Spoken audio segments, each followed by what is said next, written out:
Good evening, everyone. It is November 11th, 2025, and it is 5:32. And I would like to call this meeting of the Board of Trustees of the Detroit Public Library to order. Are there any public comments? Do we have anyone who's willing to be the timekeeper? Thank you. And you have it, please. I do. Okay. Public comment at this time. We'll move into the treasurer's report. Marie? No dear. Okay. So the finance committee approved the bills of $199,376.67. And I make a motion that the board approve that amount for payment. I'll second. Oh. Any discussion? Any questions? Anybody who wasn't out there? All those in favor? Aye.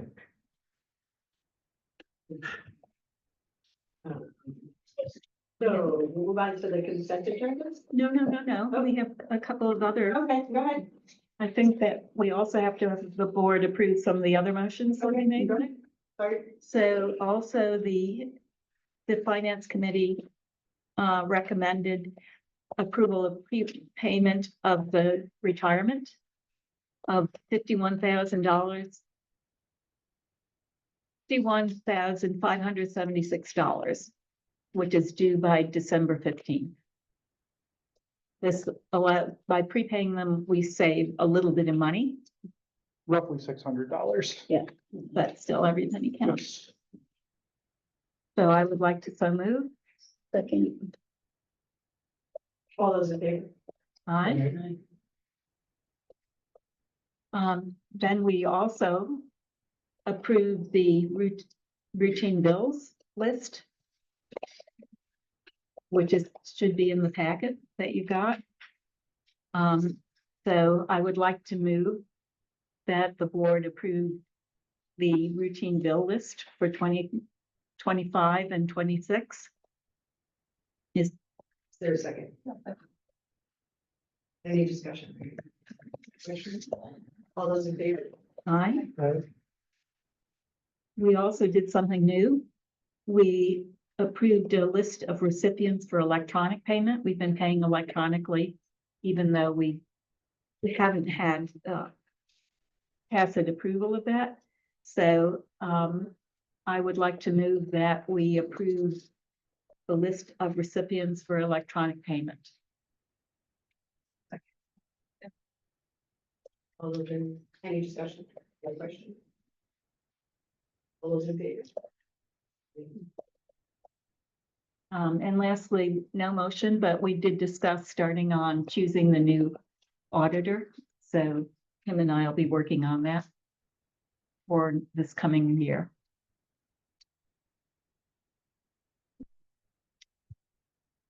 Oh, you're all set. So we'll move into the consent agenda. There's no Upper Hudson report this month because the October meeting was before our board meeting last time, so we reported on both September and October last month. And we need to remove from the consent agenda the admin committee report for November. And then the personnel committee reports, there should have been 3, and we have 2. We're removing the minutes from the 10/29. Carolyn, if we wanted to remove, I submitted my director's report late. I do have print copies here. I did send it in an email slightly before the meeting, but if you did want to remove my report to give people an opportunity to talk about it. So we'll remove the director's report and we'll come back to it then. And it's the 1029, which committee? I'm sorry. Got it. Thank you.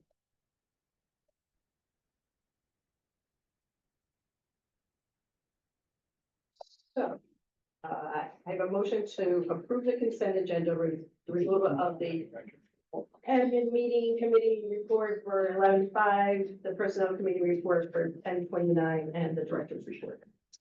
Do I have a second? All those in favor? Aye. Do we want to address the director's report now, Tim, or do you want to do it? I think we have some guests, so in the interest of respecting their time, we can come back to it after Freda and Lori are done. Yeah. That works. Start with the Friends of TPLF. We put you at the top, Bretta. I have 5 minutes. Starting now. I'm going to talk very slowly, just to remind you that I Love the Library is Sunday at Market Block Books.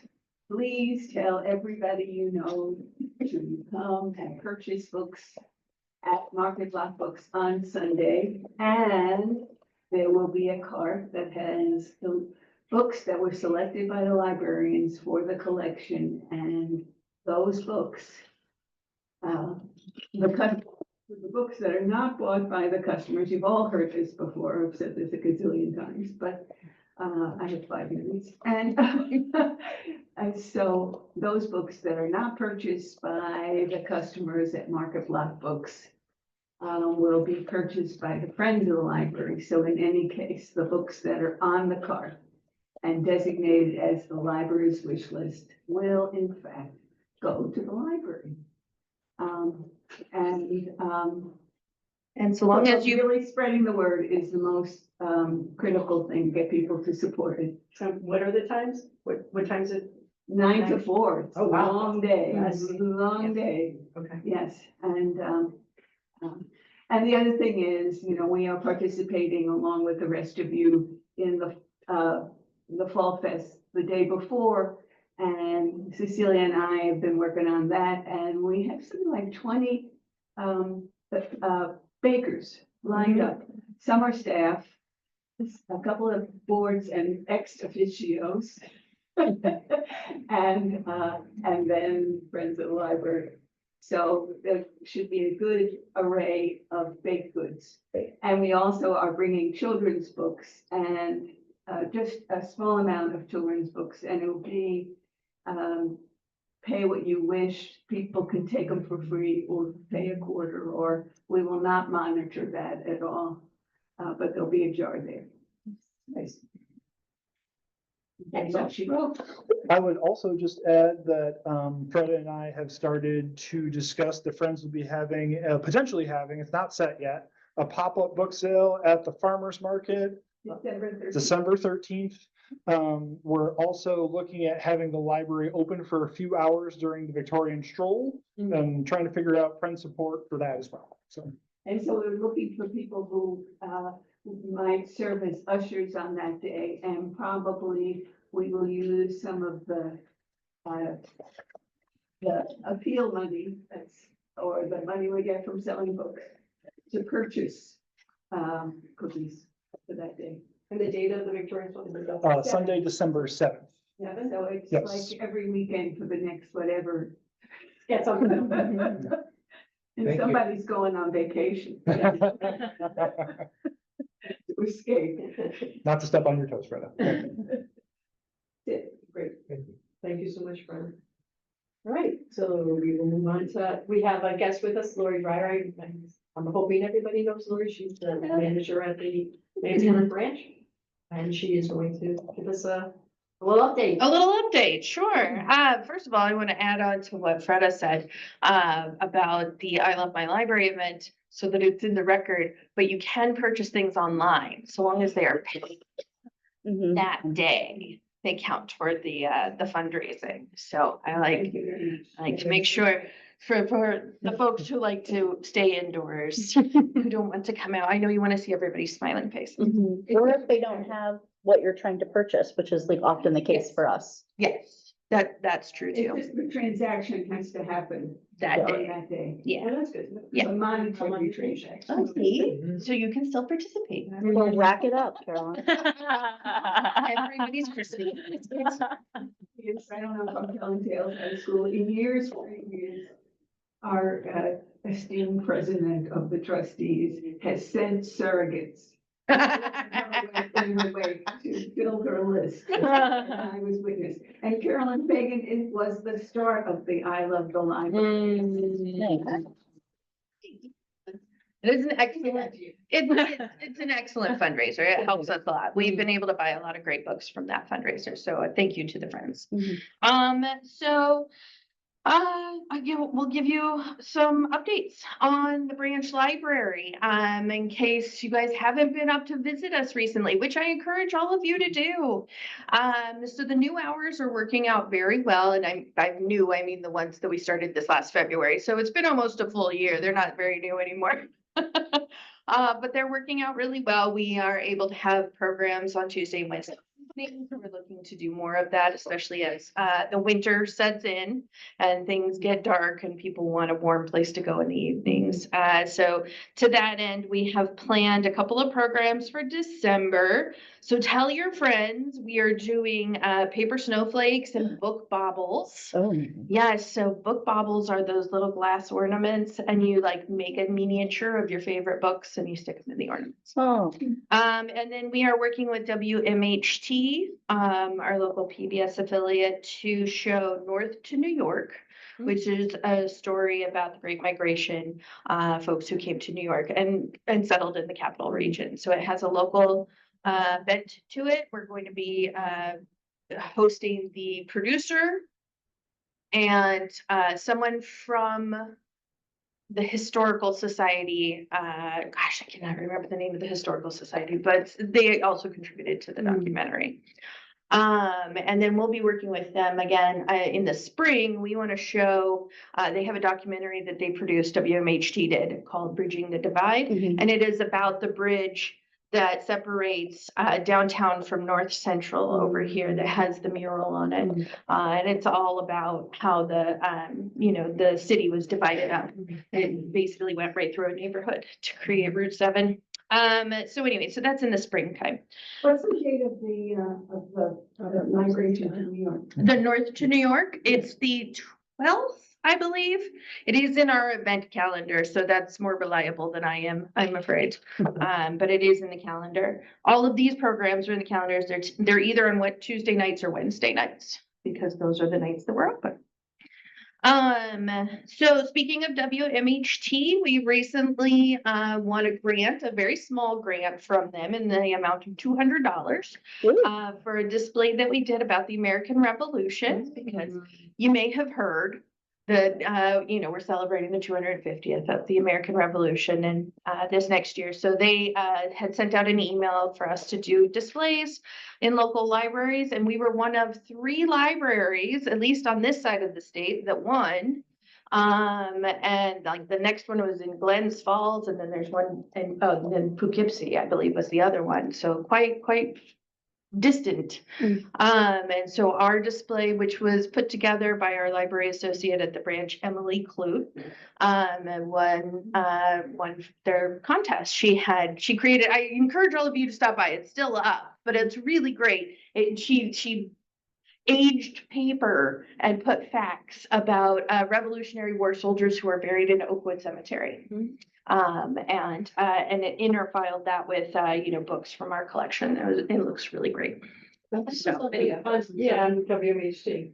did you? Yeah. They did come and interview us, yes, and they interviewed her specifically. Yes. Her, and then Tim was in there a bit. I was moral support. Yeah, I was hanging out in the background. It was just Emily and. Emily did a wonderful. She did do a very good job.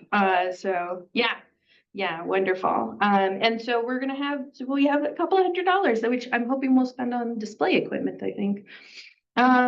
So getting into the library and what else is happening at with the library building, as you know, so a pretty old building, it requires pretty regular maintenance. So the children's room is always on our mind.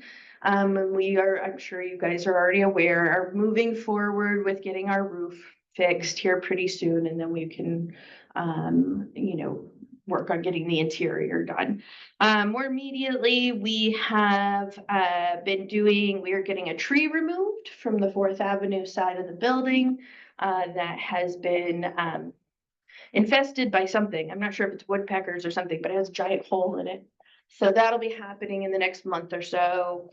We've recently discovered that we have live pigeons in the attic. oh, what a joy. Yeah. And so we're getting quotes on remediating that. And then, of course, fixing the building so that no more pigeons or anything else decides to roost up there. Make a home. Yes, yeah, humans only, humans only. We're making it a rule. And we're looking into getting some other quotes just so that we have them in our back pocket for things like carpeting and other, building improvements that might happen in the future. Yeah, so that's kind of the gist of the building. We, just to give you an idea of what I've been up to, I recently attended the Unity House block party in October, which was a wonderful event. If they ask us to come again, I absolutely recommend that we have more people go. Because it was really fantastic. A lot of nonprofit groups there. A lot of families came out. It was the 10th of October, so it's still warm enough for people to be walking out outside. And then, of course, Unity House is just a really wonderful organization to work with in general.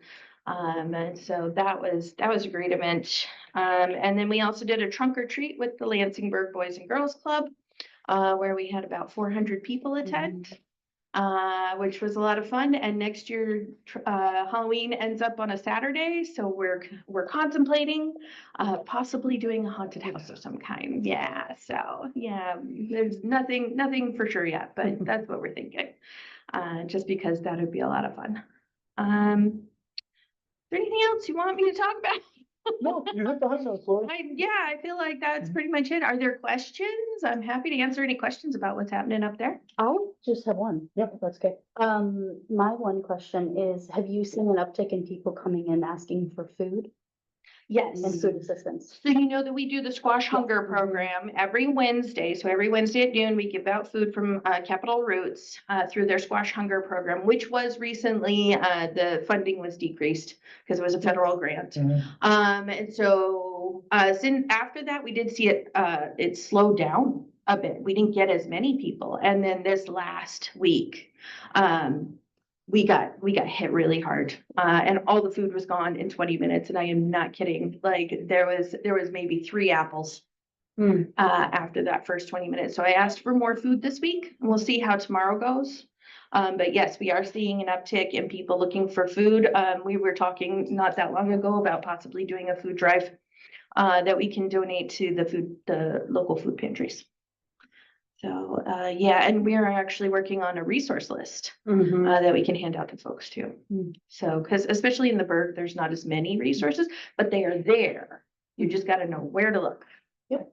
So, yeah, yeah, Great, thank you. no problem. Maybe more for you. Do we have a pest control service on retainer? We do, yes. One of the things that I realized was that what we had didn't include the addict. I had a bad feeling about it, so I asked Lindsay to follow up, and we did not.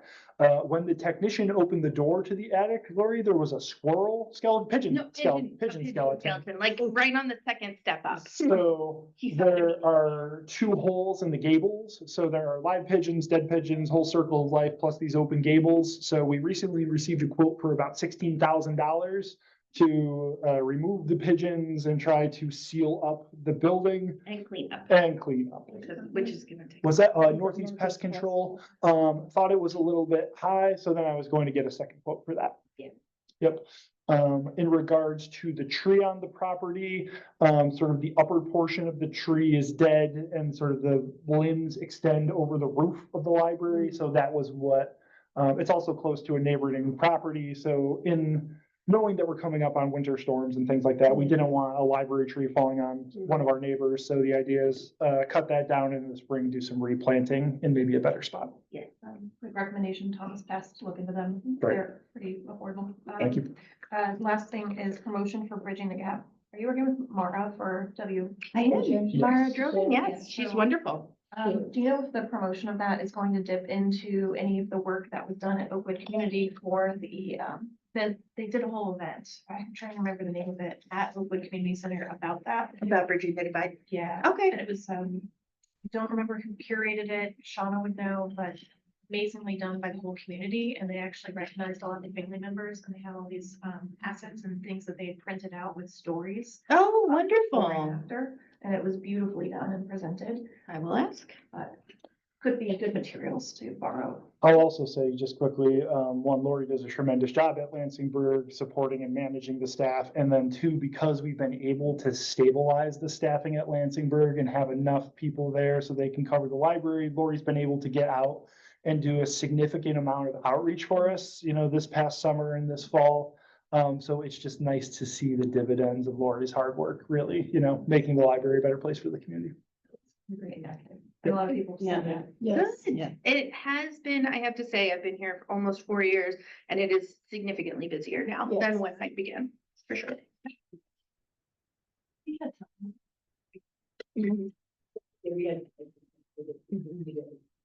Thank you.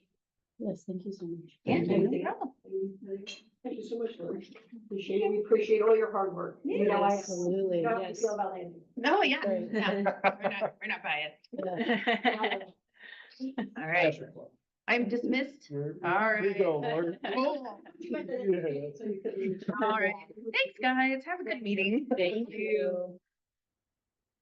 So next on the agenda is the trustee ground rules.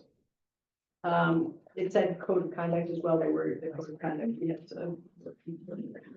No, yes, the code of conduct. Oh, We're still revising. So Rita. How'd you? Okay, so you should have the new version of the code of conduct. We had a draft version at the last admin meeting. Your new one should have a blank page. You know it's new because it's a random blank page, unless you're looking at it online. And the only thing that we did was amended the part about the duties and responsibilities of the trustees, tightened up the language, and really just took it from the handbook for care, loyalty, and obedience, and then added that section for responsibilities of trustees, which also is just straight from the handbook. And then underneath the code of conduct, we maintained a lot of that original draft had from Kingston. Kingston, Mhm. and then took out anything that was duplicative in the ground rules section. So other than that, no other edits. So if you have any questions, let me know. Otherwise, we'll make a motion to adopt this.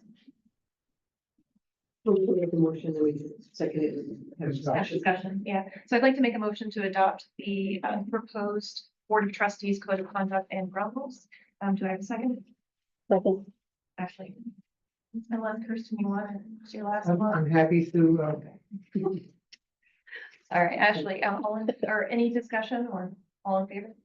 I just wanted to say thank you, Carolyn and Rhea, for your work on this. It was the whole. Yes, and Ashley, you don't want to. Sure. All in favor? Oh, I actually, Yeah. Or no, discussion. I have a question. Yeah. So I have that word to sign it. Are you thinking that we'll sign it at the next meeting? Is that how we So want say to? we drafted it, so however Right. you want folks to adopt it, yes. That sounds great. That's Okay, okay, we'll have it. everyone. and We'll act- bring it to the, yes, okay, so we'll bring it to the. For next school board December meeting. before we Okay. need to be. Yeah. Okay. My only Yeah, go for it. comment after reviewing again, is in looking at the UHLS equity tasks. It asks or it mentions like how we reviewed our strategic plan, our bylaws. I don't know what else, but I'm putting this under there. And so we do talk about it. I don't know if we would want to explicitly more state a commitment to equity, diversity, and inclusion. That is my only, yeah. So can. I was gonna say, I can't give you any tasks. No, but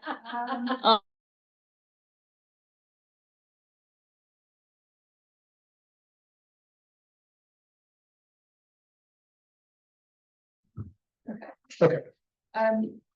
Well, it's taken from the handbook, our version. Yeah, So we right. can add another bullet on there. So I'll add it to responsibilities, for equity, and include that, especially because it is a challenge coming from UHLS anyways. yeah, yeah. Right. Um, Do we feel comfortable adopting this there and then next time I can? Or do I need to make edit? I think we can revise it. and then- it is meant to be a living document. Right, Yes. So we'll do that. We'll pass it and then we'll have something. With the addition of Yeah. Right, the static and language that- about Yep. diversity, equity, and inclusion. yeah, because I don't have it in my mind right Right. now. I'm gonna Same. Do a little. Yeah, more, yeah, yeah. but That's great. Thank you for making sure.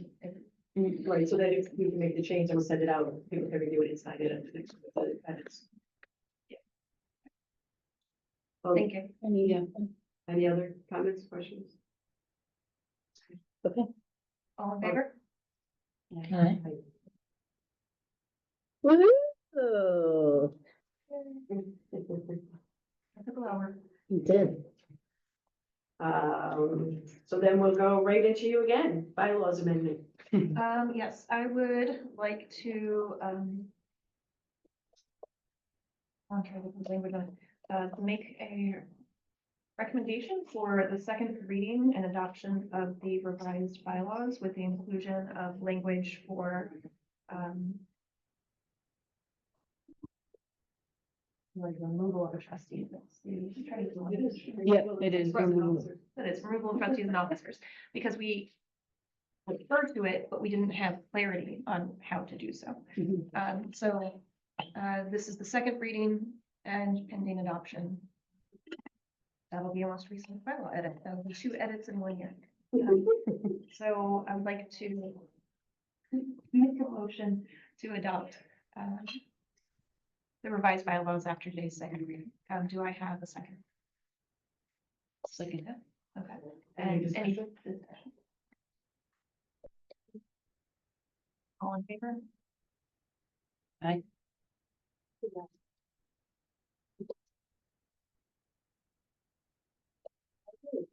Wow. So next on the agenda is the oath of office. But before we administer the oath of office to our new trustees, I'd like to take a moment to thank the 2 board members who are leaving. Sadly, Kirsten Marshall and Cecilia. Kirsten has been such an invaluable part of the facilities committee and construction projects. We really benefit from your expertise and thoughtful insightful approach to every discussion. And Cecilia, you came at a very big time of change, and you didn't hesitate for a minute. You jumped right in, you got to work. You know, we really appreciate all your help in doing the interpreting for all our flyers, for the election committee, designing flyers, and truly always offering creative and thought-provoking ideas. So we're so glad that Cecilia will be working with the Friends, right? Mhm. And we're trying to figure out a way to keep Kirsten active with us. Actually, both of you? Yes. But we really do appreciate Yeah. everything you both have done. And thank you so much. Thank you. Thank you. Thank you for your collaboration and I wish you continued. We love the blind. That last part, you mean that, right? He kind of mumbles it. Yeah. And I should say, this is important to mention it now that the 2 best dressed members of the board are leaving. Stepping up in office.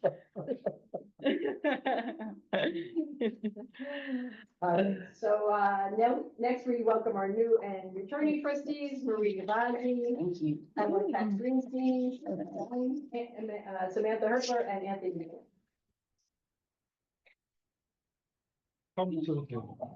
Take a spot, any spot. You can seat at the table and we will administer the oath of office. We have them. I do, yes. We're all doing this, right? Spot right here. There was just, everybody does the color. Did I? I'll take those. A different. Got it.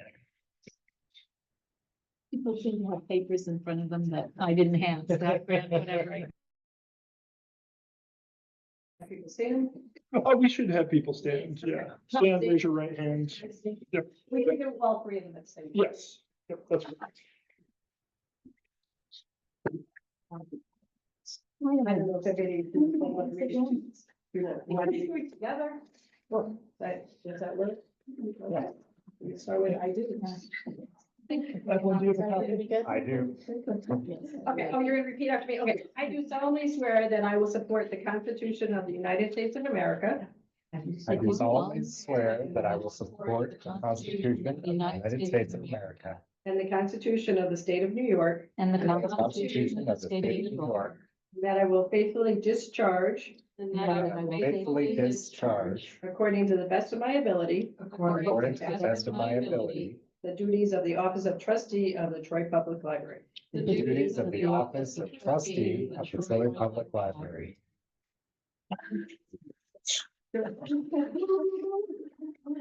So if you want to fill this in and then, give it to Ashley, who is our scribe, I believe. Yep. Signature of this writing officer. I will also hand out the conflict of interest disclosure. That's her. Everybody's. And Samantha, do you mind handing that to Evelyn? Do you want everybody? Yeah. Everybody. Oh, everybody has. Yes, I can do that. Ashley, do you mind taking the line and pass that down? Sure. You got it. Oh, thank you.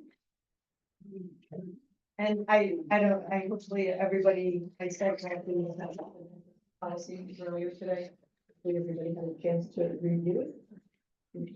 Anybody have any questions? A pen. Can I borrow your pen? Describe me. Okay. This is just going to you, right? This will go, so the oath of office will go to me and then I will file them with the county clerk tomorrow morning. And then the conflict of interest will just go to you and you can keep them on file. Yes. Does anybody have any questions about the conflict of interest policy? We ask you to sign. If you just sign that and then hand them in, I guess, to Tim.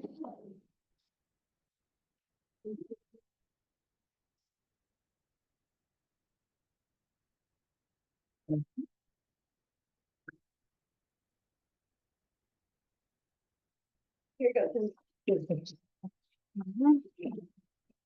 Anything on the board? Thank you very much. You got all this? It's a lot of things. Anthony, it looks like you selected both conflicts and Oh, sorry. conflicts. Okay, do you want to? Sure. You have it. Somewhere here, and then one. I have my sign. Sorry to get you confused. Here. Thank you, sir. Here.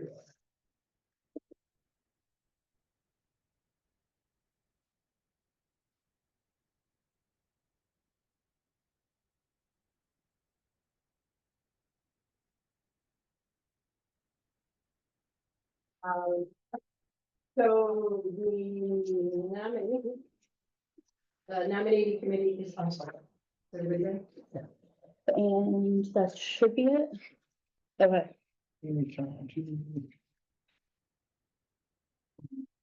I'm missing Oh, one. it's Murray. Okay, great, perfect. All right. I was trying to Nope. keep us all Thank you, together. Ashley.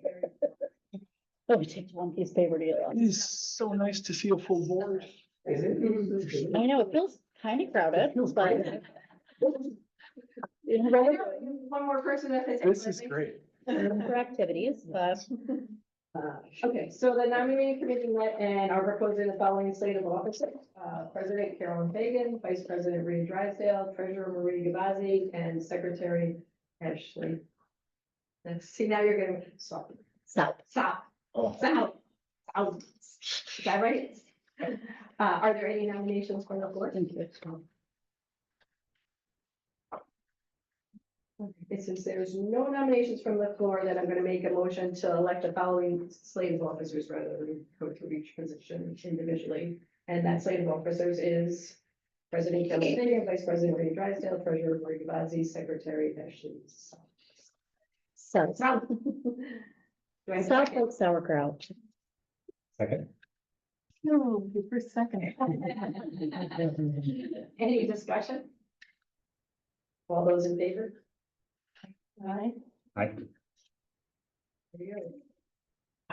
So, the union negotiations, there's a lot of time on there. I don't think it's gonna take that amount of time. I don't know, Tim, where. Yeah.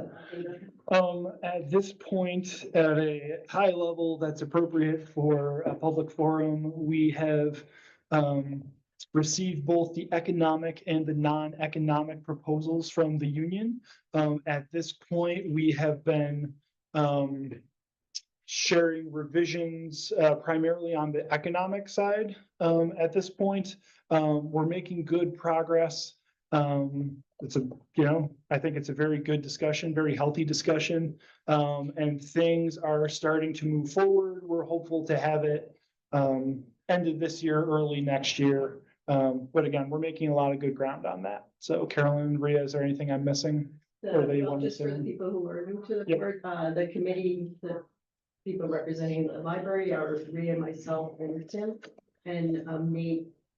Nate Nichols? Nichols is our counsel, and then on the, union side, it's Sarah Bailey, Henry, Cooley, Ruth Smith, Casey Moore from Workers United, Emily Vick from Workers United.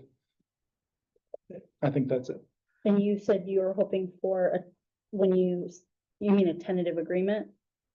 And when was it? You said the timeline, you're hopeful? Hopeful, I know it's. hopeful. Early 26, is November. 17th, so next Monday. Thank you. Has this been a monthly meeting cadence or? The pace of it has changed depending on the bandwidth of myself and then of the, other, Carolyn and Rhea. So initially, the cadence was fairly regularly, weekly and bi-weekly. I could not keep up with that and also run the library. So as we were approaching summer reading, I asked the union if we could have those on a monthly sort of cadence, which they agreed to and were gracious about. So now that the summer is over, we're kind of resuming that more regular. Gonna amend that slightly. Thank you. I appreciate your accountability and ownership of it. I think it's everyone because the union was also involved in helping advocate for the budget. Yes. We also had an internal investigation that needed to occur most recently that did require resources from both the union and the board and our outside consultants. So there are only so many hours that can be given and directions. So I think that Tim, I don't mean it on at all. No, thank you. No, that's great. And Thank you. just to clarify even further, outside consultants referring to our HR outside. And legal. consultants. And legal. So yeah, it's a lot of moving parts. Yes. Only review so many dozen page documents in a day. Yeah. Yes. And rewrite policy. Exactly, which right now is really the bulk of it because we're in the individual policy revisions, correct? So deep nitpicking of Mhm. places where policies are out of compliance because of just federal or state laws that need to be brought up to a point of compliance in addition to whatever's being negotiated with the union itself. So there's a lot of work that has to be done. Our personnel manual, needed a lot of work. And then given the fact that the supermajority vote, I was notified by that in the first hour of my first day, which then left me unable to really, dive into the personnel manual, make changes and things like that could have. So now it's more collaborative and that's a good thing. We're moving in a good direction, but it's just taken a little bit of time because there's a lot to sort through. Mhm.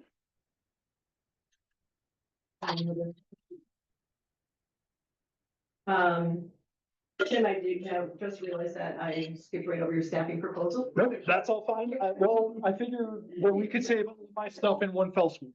It's probably better to do it with the new work. Exactly, yes. So if we are going to be discussing the staffing proposal, I believe everyone on the board should have an updated organizational chart that I handed out along with. I do, yes. I have several extra. Marie, did you need one as well? Okay. No, that's fine. There you are, and that should be front and back. Did you send it over email? I'm sorry. I did, yes. In one of the recent board threads, right? Okay, if you have an extra one just sitting here, I'll just take I it for now. do, yeah, let's just do that. Okay, yep, sorry. Go ahead. So perhaps Carolyn, if it's okay, I can do my director's report, which will then kind of help inform. So again, apologies for the timing of this. With my vacation in the month of October, I did not submit a report for September. So this is the report for September and for October. As far as library related closures due to staffing, there were 3 days. 2 in September, 1 in October, where the library had to close early because of a lack of staffing. One of the things that I have been focused on in my first year and has, I think it's fairly safe to say is of concern to our union is just minimum staffing levels and staff safety. So when we have a 20,000 square foot building that's 4 floors here. So oftentimes the past practice has not been to have coverage, the no coverage in our children's room in the evening, or to have one person on the circulation desk and one person on the reference desk. Having 2 people in a 20,000 square foot building is not something I'm comfortable with. And it has been difficult, and I know it's been poorly received by the community at times, but I really don't want us to get into the habit of asking people to make exceptions in order to compromise staff safety. So that's why I've been trying to consistently close when we don't have enough folks, just to kind of emphasize the need for more hiring at the library.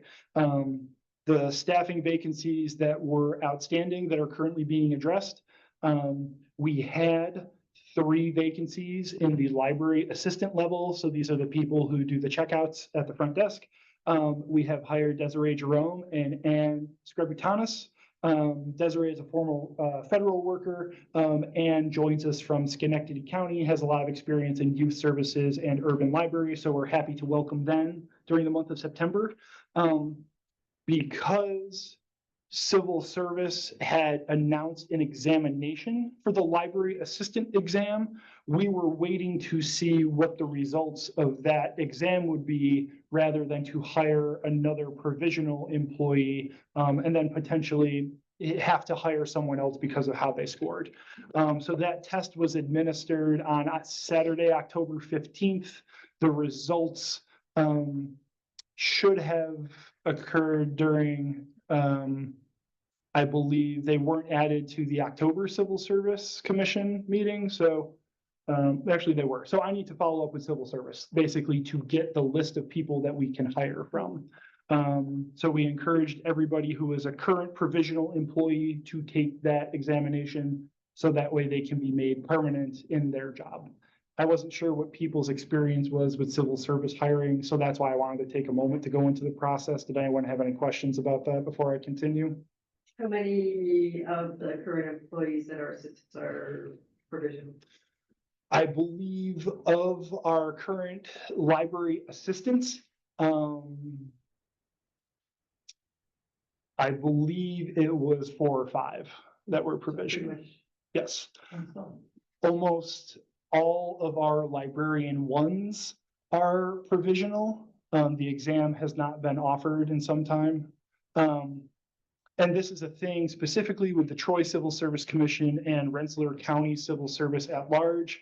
I am trying to work with the city to use the New York Helps Act, which will sunset in June 30th of 2026, but essentially it provides, this was something that the state created during the COVID years to help make, they were having difficulty finding qualified applicants for these niche positions. So by using that program, we can make all of the provisionally appointed folks at the library permanent hires. So again, it's just good for the library to have consistent staffing. So that is a project that I am working on with the Troy Civil Service Commission, in addition to making our management employees salary exempt. Right now, I am the only salaried employee at the library. Everyone else is hourly, which means that we can't, it has been hard for me to really utilize my managers to the full extent because they are hourly employees and we don't have like an overtime contingency in our budget. So that's another project that I'm also trying to work on with specifically the Troy Civil Service Commission. So I have a question about it, Tim. The Civil Service Commission identifies the specific job duties, right? But do they identify how many people can apply for that type of position? this is a great question, Sam. So The way that it works when the library would like to create a new position or to update the KSH, the knowledge, skills, and abilities that are required for that position. I, as the library director, will submit a form called the MSD 222 or the MSD 222A to civil service. And basically I will say, here is what I, as the library director, believe are the requirements for someone to perform this job. Here are the job duties that I would like them to perform. And then the Civil Service Commission weighs in and says, well, maybe we don't feel that they need as much education, or that this job duty that you're asking actually belongs within another job classification within this. So that's kind of the conversation that will happen at the Civil Service Commission level. As far as a restriction on the number of people who can fill that position, each entity is given something called position control numbers. So one of the things that I don't have for you now, but that staff and I have talked about sharing with the board as we start to do staffing plans for next year's budget, is identifying the library has a certain number of position control numbers allocated for all of our job specs. So let's say we only have 6 library assistants, 4 librarian ones, 1 librarian, 1 youth services, right? So this is something where we can request civil service give us additional position control numbers for those job classifications. So with the PIO position that was just created, we had to create the new position and then also work with them to create a new position control number for that position, if that makes sense. Yeah, it's interesting. There's a lot of just kind of administrative work that goes into that. We are fortunate because we are the only library inside of the Troy Civil Service Commission. For Albany County, for instance, they serve multiple libraries. So really, it's a great position for me to be in because we're the experts in libraries when it comes to the city of Troy. So generally speaking, they've been very easy to work with. And, you know, one of the projects I'm looking at and has come up in union bargaining again is a lot of the job descriptions are outdated and don't actually reflect the work that's being done by those job classifications. So really working with what's that? Oh, yeah, exactly. Yes. So that's as part of you know, my discussions with the board is really updating my job description, updating the librarians and all that. So yeah, great questions. Talk about the risk with the list. If Yes, so essentially we have, you know, 4 or 5 provisional hires as library assistants. One of the big challenges with civil service is we hire these employees, we build a relationship, you know, the community starts to get to know them and like them. And then depending on the outcome of this examination, and I should step back. Some examinations are skills-based and require you to take an exam. Some examinations, they will simply review your resume to see if you have the qualifications and credentials. Oftentimes that's for librarians and higher level classifications. With something like a library assistant, you have to take an exam. Typically, you'll have to sort things and do some simple math and whatnot. So depending on how our staff did on this exam, they may not be reachable on the list. And being reachable on a civil service exam means being within sort of the top 3 buckets of scores. So let's say you have 5 people who score 100, 1 person who scores a 90, and 2 people who score a 70. Those, I don't want to get over my head explaining this, but essentially there's a thing called the rule of 3. You have to have 3 people on a list in order for it to be an active list. And then as long as our candidates are reachable on the list, they're able to keep their jobs and be made permanent. If they did not score high enough on the exam, we may have to let them go, even if they are a good employee, because they are not reachable on a civil service examination. Thank you, Ria. It's a good point. Can they retake it? When the test is offered No. next year, 2 years later, For some exams with Rensselaer County, there have not been exams for over 5 years. So, yeah. So that is a frustration among many libraries who have to interact with civil service commissions.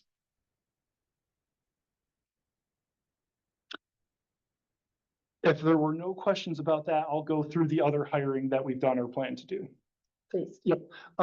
We have hired 2 student helpers from the community. I didn't include their names. One of them is still a high school student. The other one is a student at Russell Sage. Oh, okay. So we have, again, a good mix. They're wonderful. They started in late October, and they help put materials back on the shelf and organize materials on the shelf. For our librarian 2 head of adult services position, we have completed the first round of interviews and we'll be having final interviews the first week of December. We had 15 applicants, 14 of them met the minimum qualifications. We interviewed 8 people during the first round, and we have 3 really strong candidates who are coming to interview. I am an emerging leader with the American Library Association, so I was able to share the posting on like a listserv. So we had applicants from all over the country applying. So that was nice to see as well too. It was a very competitive, very strong pool. Exciting. Yeah. Our public information officer is also shaping up quite well. If you know anyone who would be interested, the deadline is this Friday, November 14th. Interviews will begin the first week of December as well. We currently have, I believe, 18 applicants. So First week of December, it's kicking off, you said. yeah, is when I would like to schedule interviews. I'm ambitious. I want to get someone in Yeah, before, we'll see. So roughly 18. How many are local or not, or maybe library, I don't know, experienced? We have a very wide, without getting into too much detail, it's a very wide pool, a lot of different talents, I think broadly because we're asking, this is a new position and we're kind of really looking at what the strengths of the applicant would be, whether they're graphic design or traditional government communications or library marketing and social media. I think we have applicants all across the spectrum in that regard. A quick note about collection management. I'm going to start including this in my director's report more often. I talk about the number of books that are being added each month to the library. Many of you may remember that back in late summer, I had a discussion about the cost of some of our e-content providers, namely Hoopla. We were spending roughly $1,700 a month. We had seen our costs go up sort of 50% year over year with this product. It is a pay per circ model. So we don't own the material, but we get charged every time it circulates.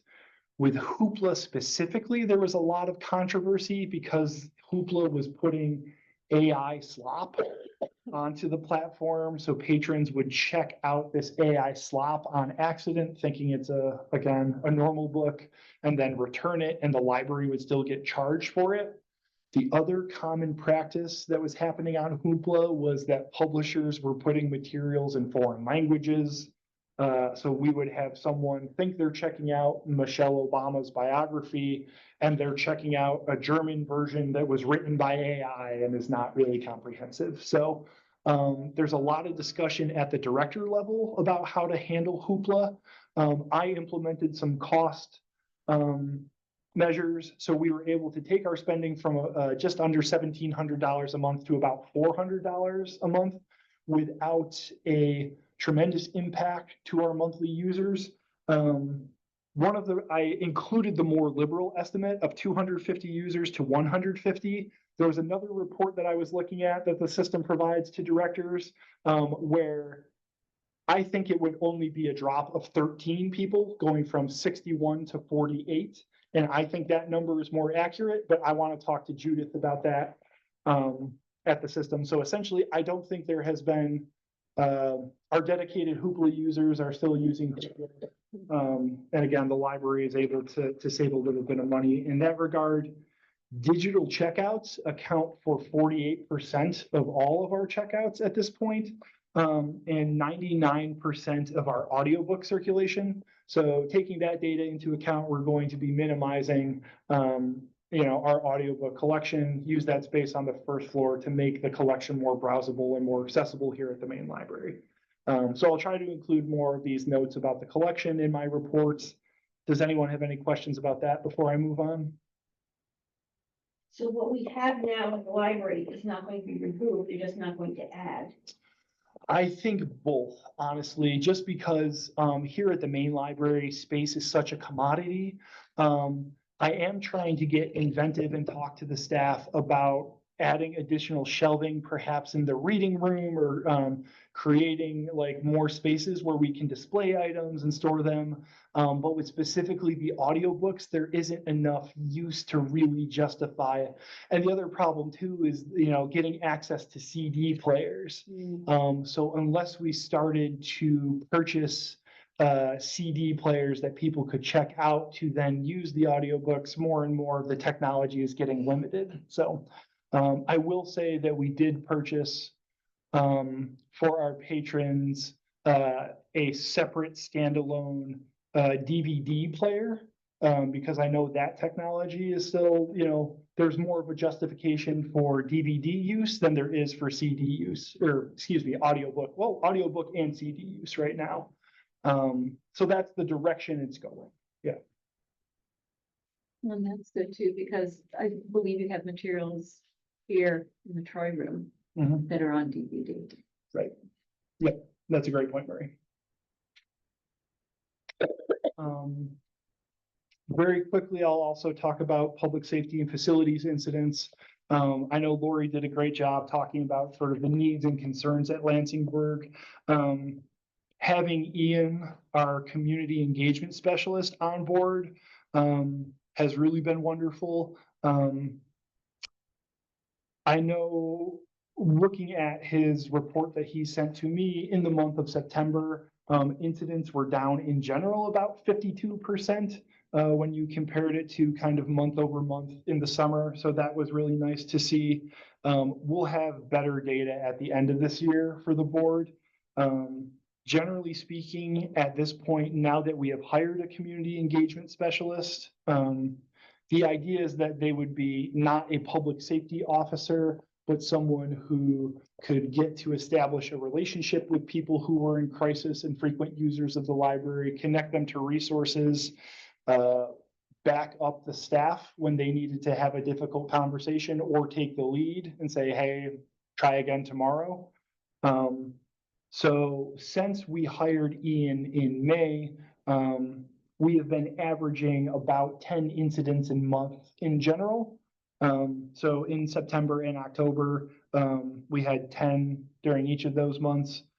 7 out of those 20 incidents required emergency responders or police.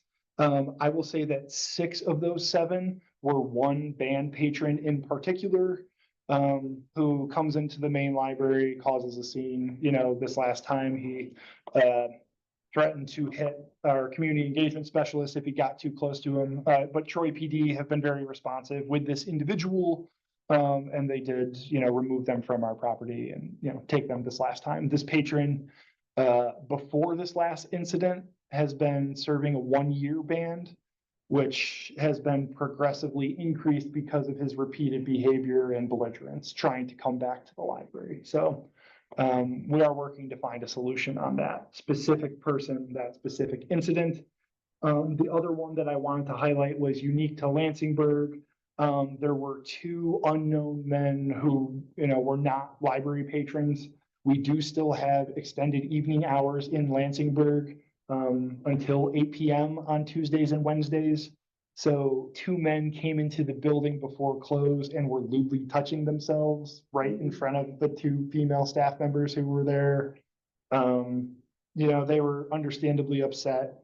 As a result of that incident, Our community engagement specialist is over there in the evenings. We've rearranged staff schedules so that there's always a full-time staff member there who's a little bit more experienced.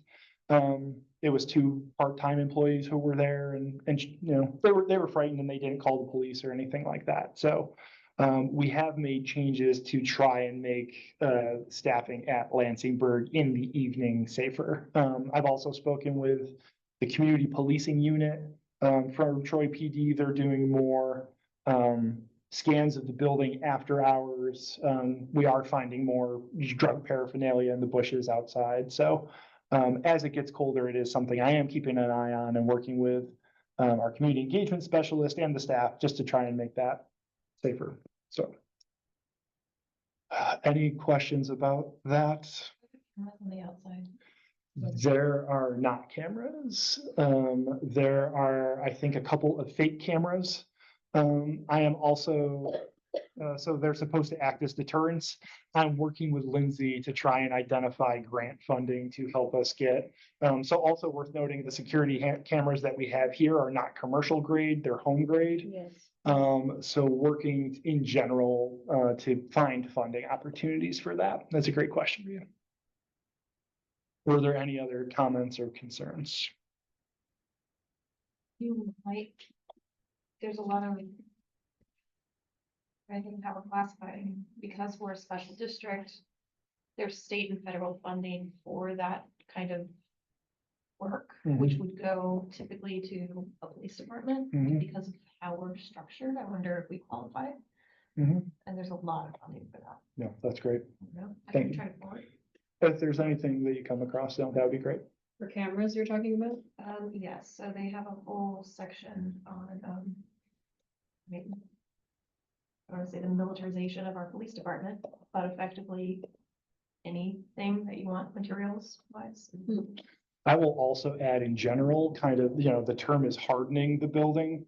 One of the things that keeps me up at night in general is an active shooter situation. We have very open spaces, both at Lansingburg and here at the main library. There's really no place for staff. And, you know, there's not necessarily a comprehensive safety plan, you know, so I'm trying to do more with staff safety and training in general, including, you know, developing practical procedures for this type of stuff and doing more, whether it's emergency evacuations, fire drill trainings, active shooter, et cetera.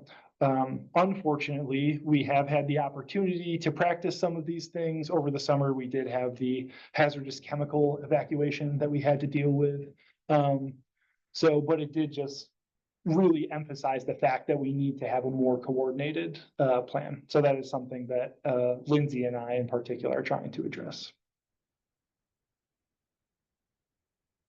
Okay. But wait, sorry, to clarify. Yep. There is not a process for folks if there is an active shooter. Not really, no. I would say there's no, so that was one of the things, again, coming into it, working with an HR consultant. We didn't have sort of a workplace violence prevention plan. We didn't have, yep. So it is being addressed now. Okay. Yep. A lot of this in springtime. Yes. We didn't even have staff. Yeah. No. Yep. So, And is an emergency preparedness on there outside of hazardous waste and? I think, and that it's a very broad category. I know in California it covered fires, earthquakes, floods. Here, you know, I would assume it's equally expansive. You know, I'll try and train people for as much as I can. Is the goal. And the safety committee, is that no longer in existence? The safety committee, we have been struggling to have the staffing available to actually hold a meeting. If we hold the meetings during the day, this was normally the head of circulation. And if we take the time to pull those people away from public service, then we don't have enough people to adequately staff public service. And then if we have those people work after hours in order to have a conversation, then we don't have enough people to staff the building the next day is the challenge with that. So I have been trying to work with our head of circulation and really some of the other department heads to find coverage. It has been difficult, is what I will say. So that's the reason why. I know that the safety committee was a big concern of the board. And I am trying to get it restarted as quickly as we're able to get enough people to both function as a library and then, Salaried exempt. yeah. Yep. And So, hires. yep. And then the last part of my report just covered all of the outreach and professional development. In September, it was largely focused around the budget vote and just all the time I spent. And this doesn't even reflect all of that, but talking to media outlets and preparing for the vote. And then I was asked to attend the YWCA's Resourceful Women's Gala and the Rensselaer County Chamber of Commerce dinner in September. We had Assemblyman Paul Tonko's staff, along with representatives from the comptroller's office, visit the library on September 25th. So that was a nice thing that we provided to the community. They were able to look for unclaimed funds and then chat with representatives from Tonko's office. During the month of October, even though I was gone for 2 weeks, I still somehow had like 16 obligations on my calendar, including being a keynote at the Troy 100. I also met with the director of Albany Public, Andrea Nicolay, to talk about some of her questions about the election for Albany. And then the WMHT interview up at Lansingburg, again, just supporting staff. So Wait, so Andrew's questions about our election? Yeah. as it may, be pertinent to how they conduct theirs. So yeah, it was nice to talk with her. Oh, how the tables turned. Yeah. I'm kidding. No, you're not. Yeah. So have somebody you want our. Right. Yeah. And they weren't the only ones, right? You talked to folks from Kingston and They were very. guys. So that was my director's report. I know that was over time. Were there any questions just generally? Our own time for another. Mhm. Okay, And it was for 2 months. that was Yes, a lot of thank catching you, up to do. So as this leads into my proposal for hiring additional staff. One of the things throughout this past year, again, is that we have had significant salary savings due to vacancies in the organization.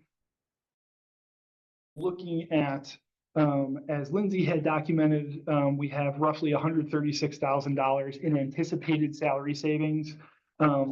Even if we're looking at sort of our revenue shortfall for this year, we're conservatively anticipating that we'll be short roughly $24,000 from the city when it comes to those tax payments that we were expected. So we would have roughly $112,000 in our salary savings, even accounting that shortfall. Another area of potential savings, again, we had budgeted $85,000 for Nisler's when we had expected it to be around 81 or 82. Knowing that the actual is about closer to 52,000. When you combine that roughly $33,000 in savings there with the 112,000, it gives us roughly $145,000 in salary savings, and from the drop in Nisler's. So if I were to propose, our two biggest needs are in frontline services with librarians and with circulation staff. The number for the library assistant is a little bit low because that does not include the 7% cost of healthcare.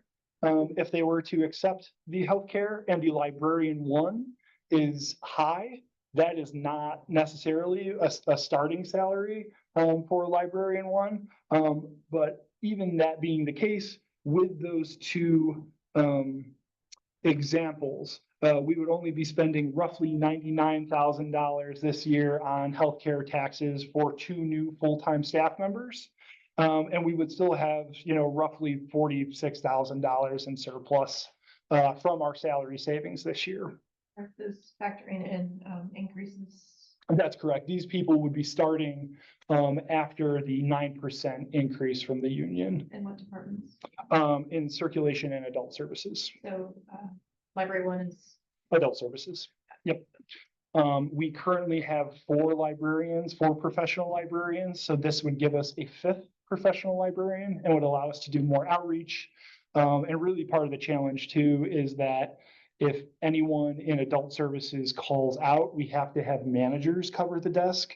So our head of children's has been covering reference and circulation. Our head of collection management has been covering circulation and adult services. There have been occasions that I have covered the adult services desk. So just having 2 extra bodies.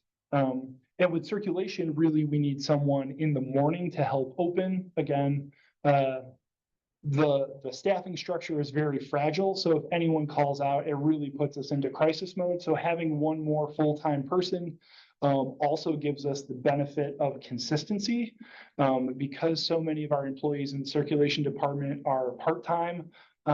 Like with the incident at Lansingburg, sometimes there's not necessarily the knowledge to know what to do. And then just the comfort of having more, when it comes to patrons who have been banned, that sort of continuity where it's like, okay, this person, I know who they are, I know how to handle this. So those were my tentative proposals. These are things that I would have included when we start to talk about the fiscal year 27 budget. But if we do have the salary savings to be able to get them now, it would just prevent us from having these unexpected closures. Really, the staff I think it would help morale a lot to hire just these 2 people. So So that 90,000 carries through all of next year. that would carry us through all of next year. And does that take into account the fact that we're $80,000 over the building repairs and where that money's coming from? That does, yes. Yeah. So we have that $80,000 someplace else. I'm not sure why that was reflected as a deficit, honestly. So I'm going to talk to Lindsay about that. We do have the money, so I'm not sure what the story is with that. Well, because the budget wasn't revised. Mhm.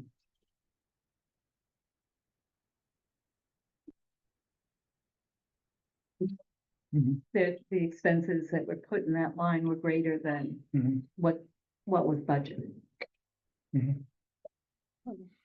This is also one of the things that the business manager and I have we're still finding a lot of errors from 2024, like I had mentioned too. So that's as we're smoothing out some of these budget lines and reclassifying items properly, that could also be coming. I know this is a separate issue from the Lansingburg renovation funds, but that's another kind of, it's a reason why Lindsay and I didn't want to talk about hiring additional staff before the end of the year, because there was just so much uncertainty about having accurate financial statements. So we wanted to make sure that the auditors had a chance to go through and we had enough time to understand where we were deficient.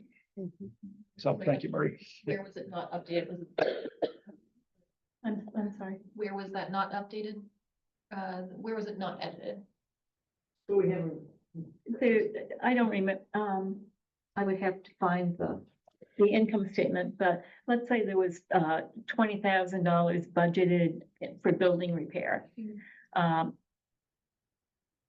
But there was 80 or 90,000 expensed there. Yep. So the budget wasn't revised to show that there was money to cover that. And that was the 2 years of funding from the McCarthy Charities. That was the donation from the Friends of the Library. Are we talking about the 2026 budget? No, 2020. No. Okay, that's what I. Yeah. Yep. Thank you, Marie. Yeah, and Marie has been pushing us to revise our budget as we go along, and we haven't quite gotten there yet. It's the best practice and we should. Yep. So would you inform these people, that if this budget doesn't increase, that they would not have a job in 2027? We would cross that bridge when we come to it. I would hope that we could, because we would then be able to get out into the community more and help establish the goodwill. I think my hope would be, with our less ambitious anticipated less ambitious, anything less than 30% will be less ambitious. So with our less ambitious budget ask, that we can show that we're being, responsible with our money and our staffing at the library. That's my hope, but I would have that conversation when we come to it. My goal would be to keep them. but Agreed. As of right now, we don't actually have that money long term. Yep, truly. Yep. And we don't have that money in the budget in 2026 Right. either. Yep. Agreed. So what's necessary now? What do you need to do to help you move forward? Do we need this?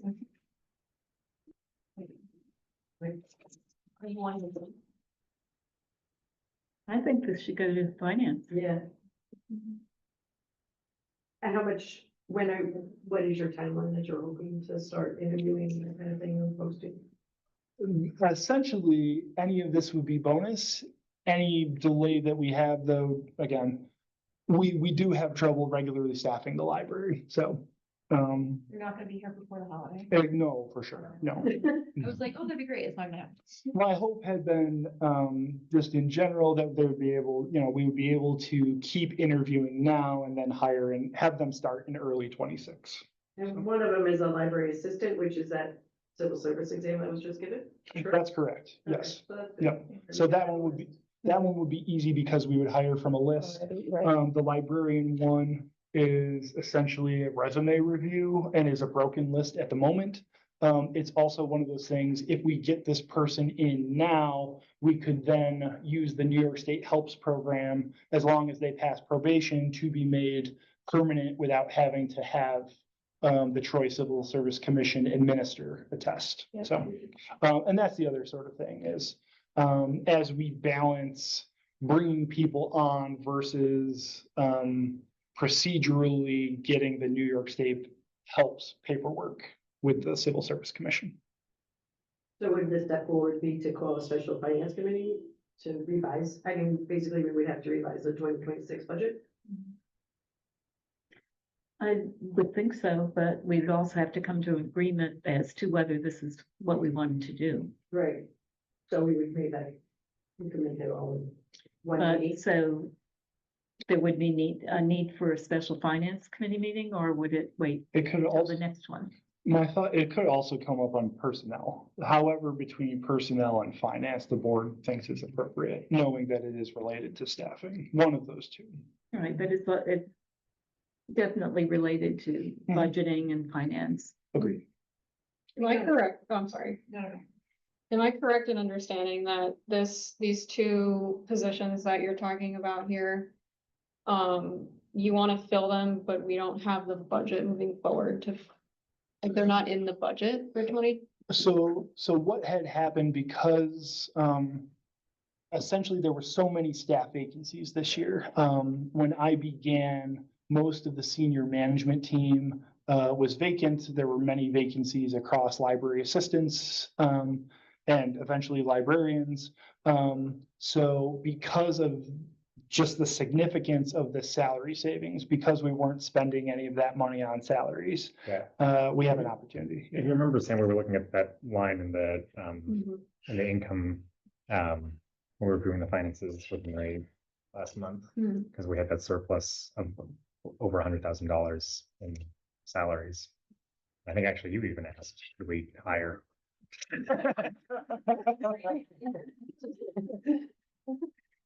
So my question would be, Yeah. and I'm not gonna Yeah. question this because we do need the people. Yeah. But is there something else that is more urgent that those funds should be going to? And I'm asking that knowing the boiler just started leaking and I would say there is no priority more urgent than staff, truly. I agree.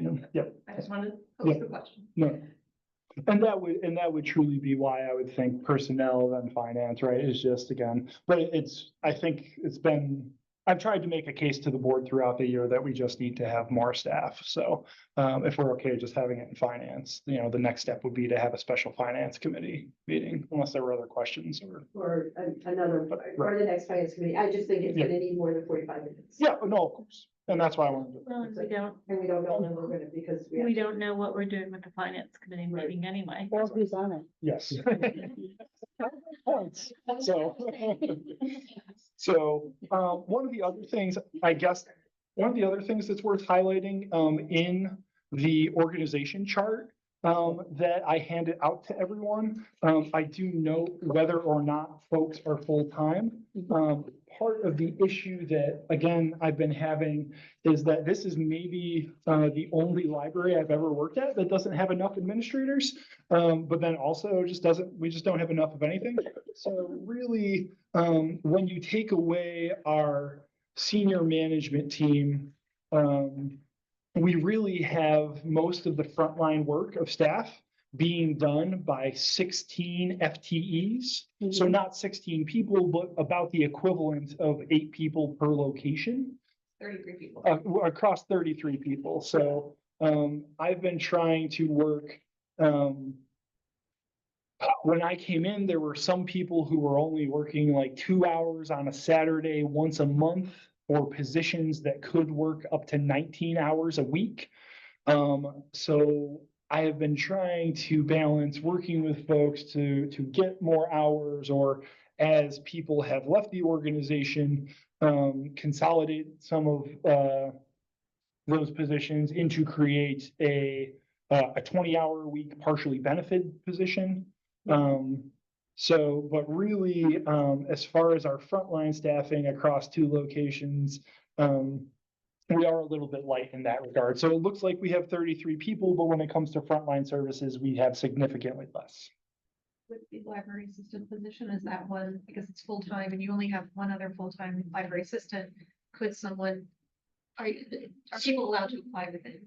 Yes, what I will say too, to back up what Rhea said, so we have the only full-time person in our circulation department here at the main library is our library associate. He is the only full-time person other than the department manager. Every other employee who you see is part-time.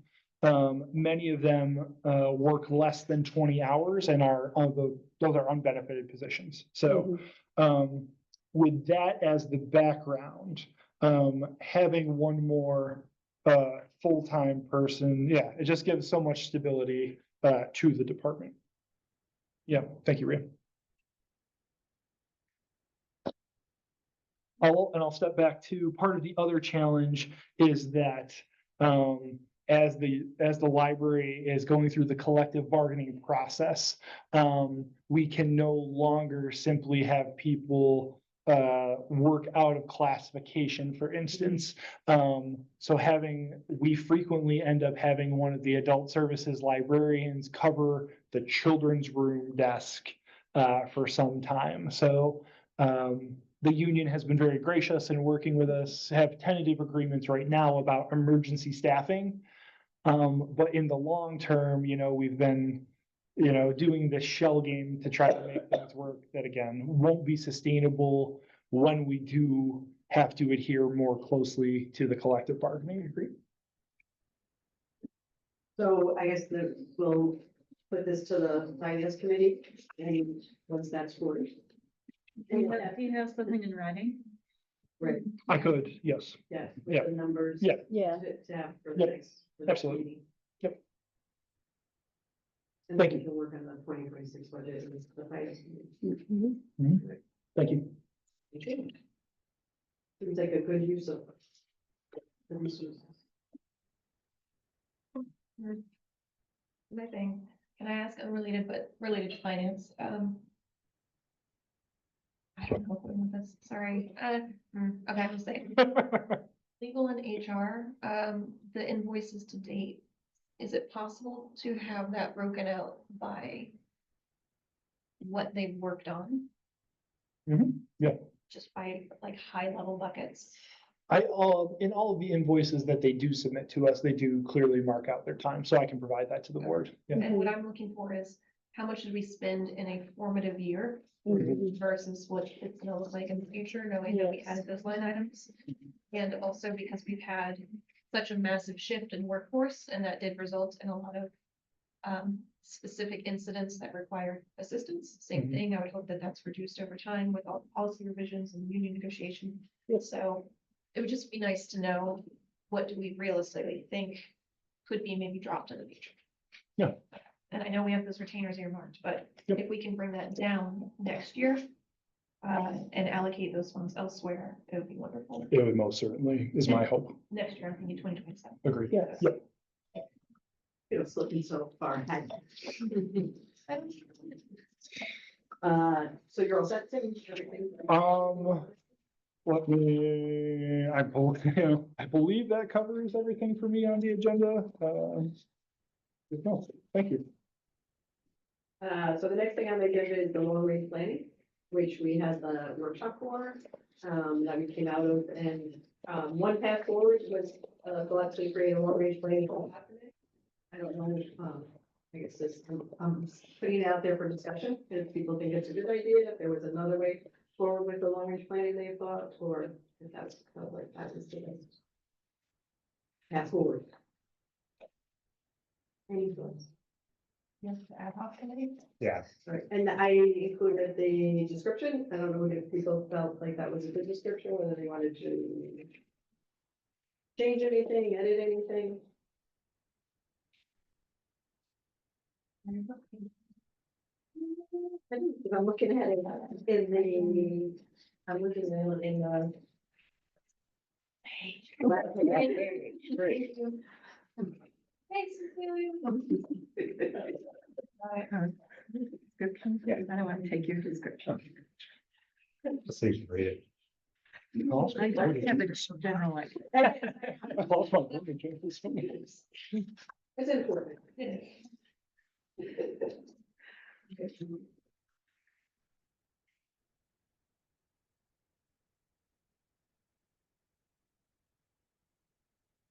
It's really silly. I just want the first bullet to be an ing. Oh, designing and coordinating, because everything else is. Alright. Yeah. We can change that. A little. It is. Is there a way in which we have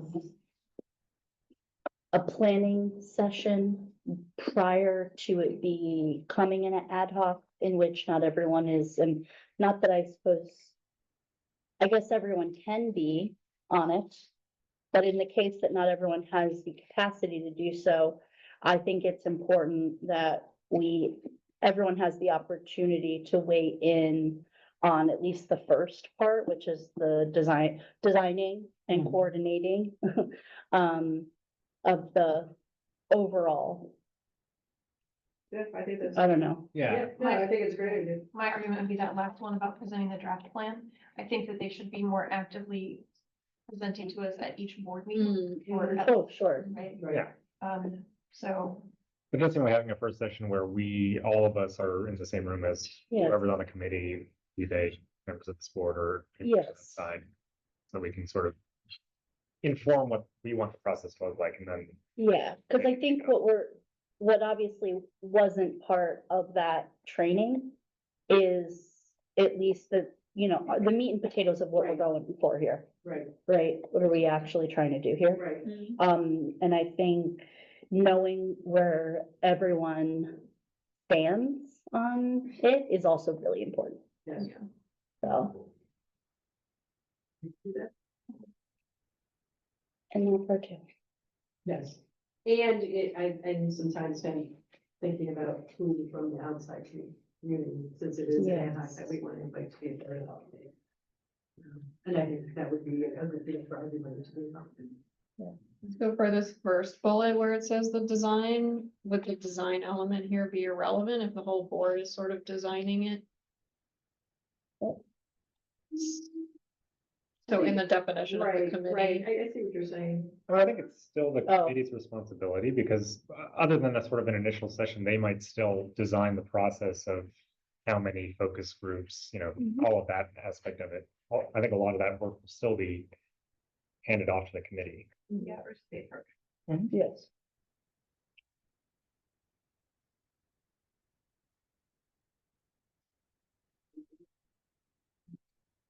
So with the edits of designing and coordinating and keeping the board informed on a more regular basis. And each, I think they should probably report it each meeting. Yeah, can we not have it in consent agenda? Does that make sense? Or? No, I don't think it should be in the consent agenda. I think it Because should we want to be- go over it, everything Yes. says. Yes. Standing. And, Yes. Then I make make a motion to create the long range planning and high committee with those edits. Do I have a second? Second. Any further discussion? Those in favor? Aye.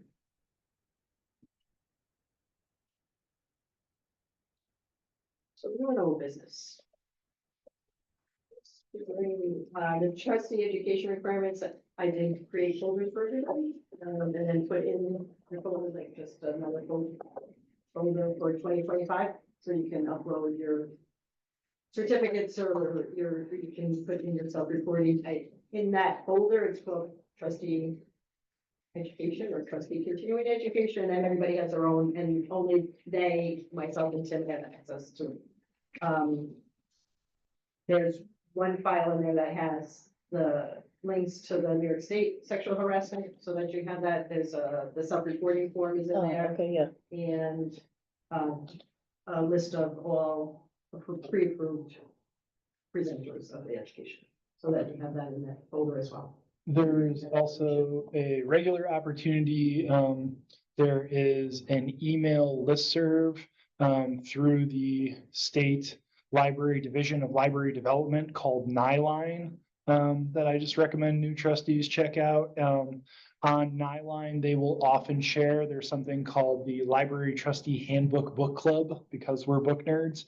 So the system director to the south of us, Rebecca Smith Aldrich, is sort of a library rock star, and library trustees from all across the state will join virtual calls and discuss one chapter of the trustee handbook on a regular basis. I know some of you have attended it, but it's a good opportunity just to get those CE credits. So am I missing anything?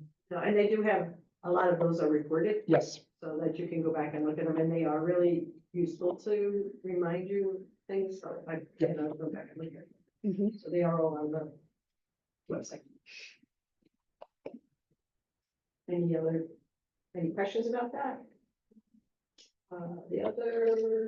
The trustee committee interest survey, if you haven't filled it out, hopefully everybody has filled it out. this Done. week. And then I'll get to work on that and, I'll run it by my vice president.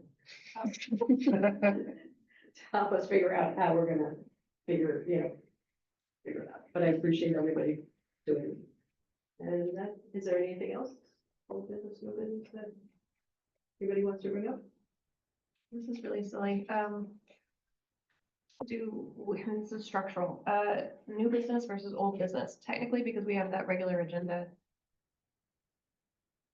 Should that agenda be within new business, old business structure, or is it, You want it separated out? yeah, like everything we just did, Was old? well. Some of these are old issues, so yes, they're old, but like, I just think having new business, old business that far down doesn't make sense, right? It's like, shouldn't it be old business and then we get to new business?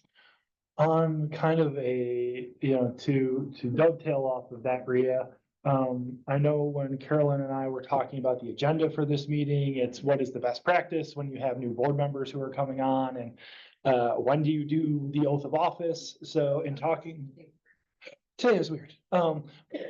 In the future, what some other libraries have recommended doing is having a separate, they called it the annual meeting, right? Where then you would do the swearing in of all the officers and stuff like that and separate it, just so it's a clean break between the new and the old and Oh, right. whatnot. So it's kind of not exactly your point, but today was a weird meeting. But just so I understand what it is you would prefer is to have new business further up on the agenda, I think or it just, has to do with how we structure them, because we structure like how I do my meetings is different from how you do your meetings, so I just want to be consistent in however we do them, so I don't know if it's me or us. But new business versus old business, I'm thinking of other things that we like go into sometimes, where old business tends to come at the top and new business below. and here it's just regular agenda with them. Okay. Yeah, with the So- hopes so that pretty you, much everything that came before. Right, yeah, So just call this old business. exactly. yes, and as like And account, Not even bother calling other new business. because it's right, new business. and the old business serves as a way to not like lose sight of what was, right, exactly. Except what if somebody has a new business to bring up? That's the opportunity for it, right? But But it'd still be is designated there there. anybody who has something more to? Right, I guess the idea is you would add that at the beginning of the meeting and see if we can get it on the agenda before we go back to old business. Mhm. And then And you still get 5 minutes, Marie. And friendly. Yeah, I just think that it's fine. We Oh, always yeah. have new business, old business in case there was something that Yeah. had not gotten picked up Yes. here. Yeah. It still gives somebody an opportunity to add it. I think it's more catch how up, you use yeah. the term. Okay, that was Yeah. my brain, I'm sitting here. And old Differently. business, if there were things that had needed to be discussed that had occurred in the past, but weren't on the agenda. All right, that was it. Thank you. On my topic of new old business, I realized I forgot to mention that I was speaking at the annual NILA conference.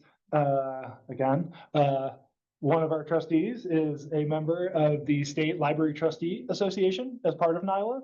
I've encouraged all the new members to get involved with NILA and with specifically the library trustee section. You can build a great community across the statewide for other trustees to, lean on, ask questions.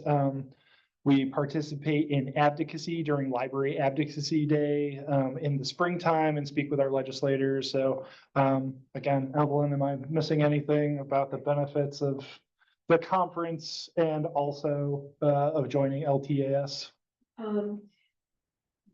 This was one of the better conferences, and I attended a lot. I Mhm. went to wear the badge that said conference vet. This was really good, especially for trustees. Next year, there's going to be a pre-conference 6-hour training for trustees by Cole Adams. Great. She's already got the proposal and everything done that night. Diala also does a mini conference. It's one day on May 19th is the next one, called Spring on the Hill. I do not know what the agenda is going to be, but there's different speakers in the day. I do have a question because, again, not Mhm. being familiar with the new payments. Mhm. Has this library for this year paid for the rider to have members, at least, well, 7 now, the 7 members covered? Yes. They do. So we need to Okay. switch. Yep. Because that was my thought. Yeah. We have to let Lindsay know that she needs to switch those names out. Those names Absolutely. will go out, Yep. Which will be And these guys, interesting. so Samantha and Anthony and everyone, the library will pay for your membership, but it's like a library membership. Which for all provides trustees. those logins. So you get To Nyla. tonight. NILA. So you Correct. all are covered by that rider as members of NILA. So when there is an event and there's a membership, there's a fee, you would come in at As the the member. discounted rate as the members. So everybody knows that that's something too. And for those of you, Evelyn had mentioned Cole Adams. Cole Adams is a library lawyer based out of Buffalo who writes a regular article, again, for the Western New York Library Resource Council called Ask the Lawyer. So, yep. And that's something, we talked about educational materials. I'm gonna give a plug for the Capital District Library Council. The library no longer pays for the trustees to be members, but you can join as a personal member, and as you go up the fee structure, it's very reasonable. And you get to attend so many webinars and so many trainings in person and at no cost, pretty much, unless there's something very special that you have to pay for. The annual meeting might be something, only because you get breakfast. But it's a wonderful resource. If anyone currently on the board or our new members has questions about the structure of libraries in New York State, the way that we have our local library, a library system, there are 9 library resource councils across the state. So it can get a little bit bureaucratic, so if you have questions about that, we can talk afterwards. But the Capital District Library Council is the regional council. The Upper Hudson Library System is our regional system here in Albany and Rensselaer County. What day are we speaking? I spoke on Friday.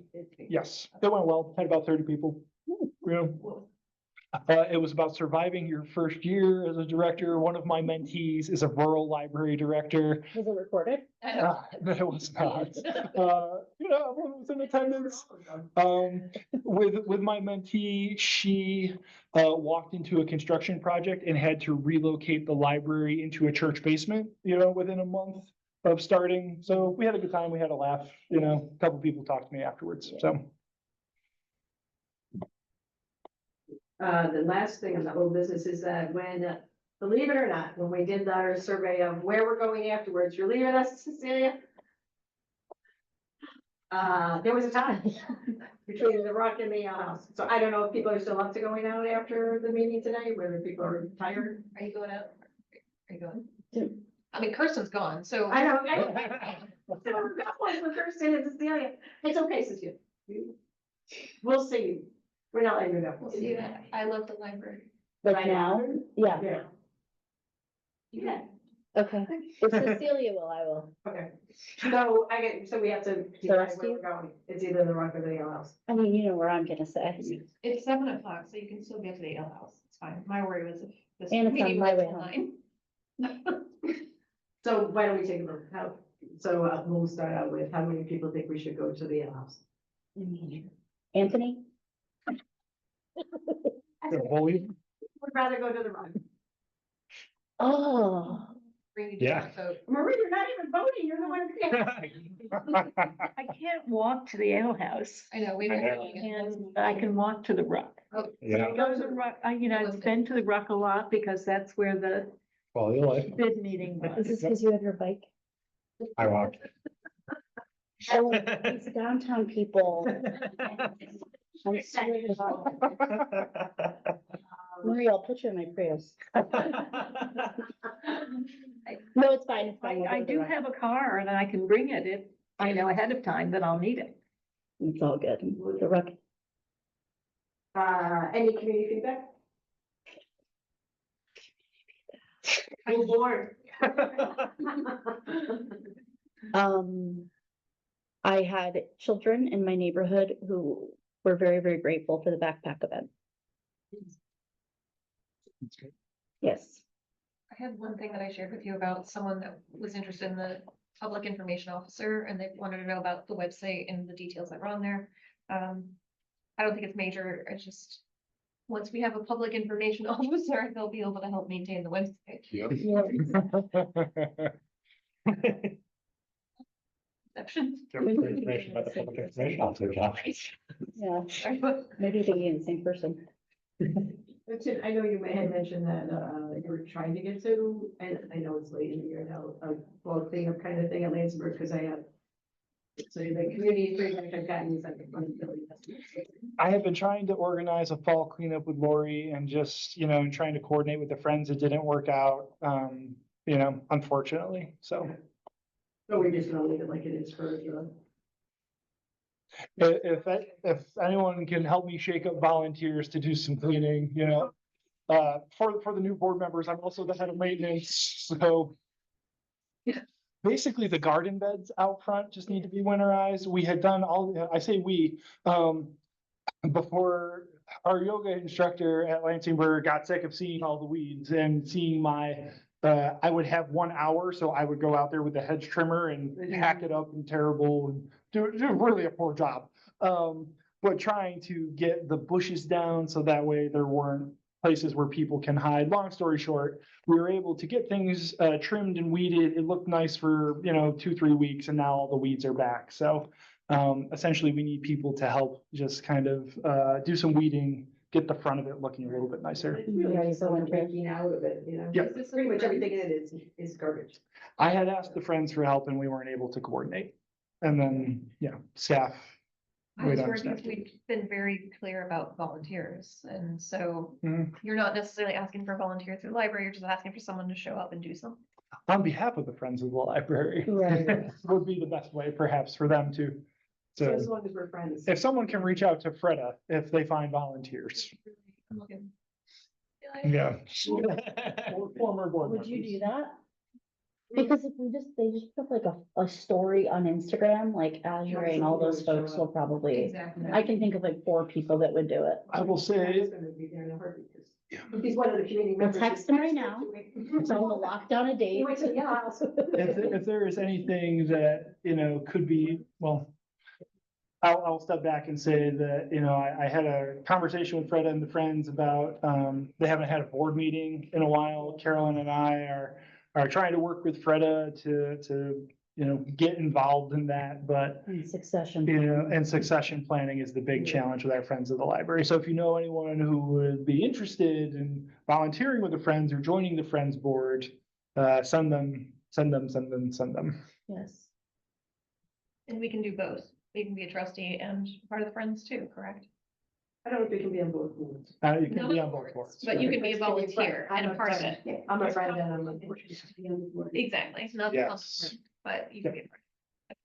Yep. And I say that because I have to read. Any, public comment?